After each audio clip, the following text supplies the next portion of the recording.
turning and doing nothing at the same time that you're negotiating. If you're really planning. Iran's power was increasing very dramatically before the election. Afterwards, I think it's very clear that they've run into severe internal problems, which they've not handled very well. And I think a lot of people have watched their behavior there and found them to be much less reliable, much less self-confident, basically. When you can't stand for a small group of people to go out and demonstrate against your position, and you have to throw them in jail and then charge them with false accusations, and in some, and some really terrible things happen and people get beat up. That does not show an organization or a regime that is sure of itself. It shows a group that is very defensive and that is very frightened. And I think that image of Iran as running away from criticism has affected them in the terms of the eyes of the rest of the Middle East, but also in the rest of the world. And I think that Iran's position has been, in fact, undercut by not the election itself, but by the way they've handled the aftermath and the human rights abuses that they have carried out, which are so blatant and so obvious that there's no way to conceal this. This is not something that is in doubt. You have people I have friends that I know very well and who I know were not involved in any kind of an attempt to overthrow the Iranian government. They were arrested for no particular reason. They were thrown in jail.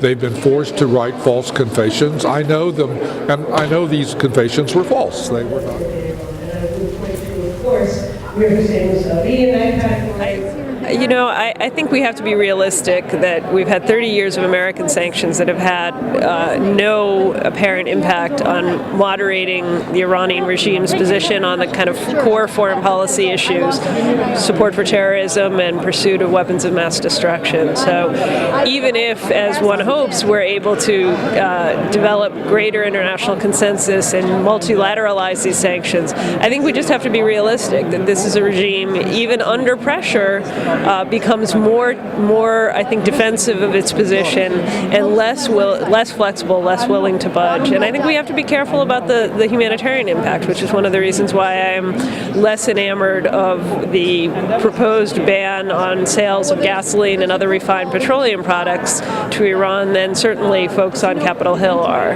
So it's not that I oppose sanctions overall. I think we just have to be very careful and realistic about their impact. And I think to the extent that we talk about sanctions, we need to talk about sanctions on human rights abusers and people who were associated with the crackdown that occurred this summer. And that can be an effective way, at least to signal to the opposition that the administration recognizes that there is a battle for the hearts and minds of Iranians.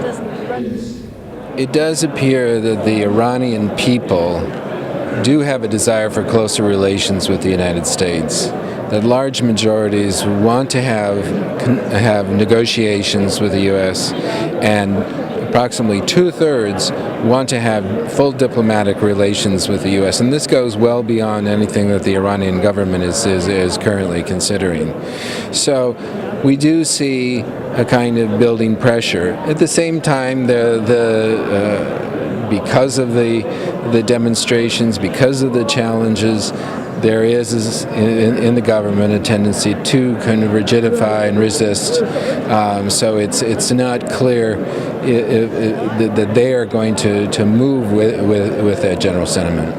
There are signs that we find in the polling of some thawing of feelings in the Iranian people toward the U.S. They're still predominantly negative, but the numbers have come down some, and it does seem that is related to a somewhat positive or less negative view of Obama as compared to President Bush. Of being in the pocket of the Western powers, the hegemonic powers. We've had that last flurry of activity with El-Baradei becoming personally involved. Clearly, he was trying to get something done before the end of his term. I mean, I think it was obvious, and he said as much in the interviews that he was hoping to try to get something done. But it's and maybe there's still a month left. Maybe this agreement on the Tehran research reactor will be saved and will be agreed to. If that's true, that's an important, strong first move, and that would be to his credit. Some of the regime authorities in this city and all over the United States. امروز میدونیم که دریای خزر به اندازه خلیج فارس از لحاظ نفت و گاز غنی هستند. ایران به عنوان یکی از 5 کشوری که ساحل داره یه حقی نسبت به این داره. عده‌ای میگن قرارداد 1921 به ایران حق 50% میداد. من حقوق بین‌المللی وارد نیستم، حقوق دریاها رو هم نمیدونم، ولی میدونم که ایران به عنوان یکی از 5 کشور حق مسلم داره در اونجا. میبینیم روسیه در شرایطی که میبینه ایران ضعیفه و محتاج حمایت روسیه است، جلسه تشکیل میده برای تقسیم غنایم. ایران رو حتی دعوت هم نمیکنه. بهایی که آقایون میدن به روسیه، به چین، به سوریه شگفت‌انگیزه از بابت خرج هم اقتصادیش برای جامعه ایران و هم بالمحال خرج سیاسیش. ما هنوز خیلی از این واقعیات و جزئیاتش رو نمیدونیم.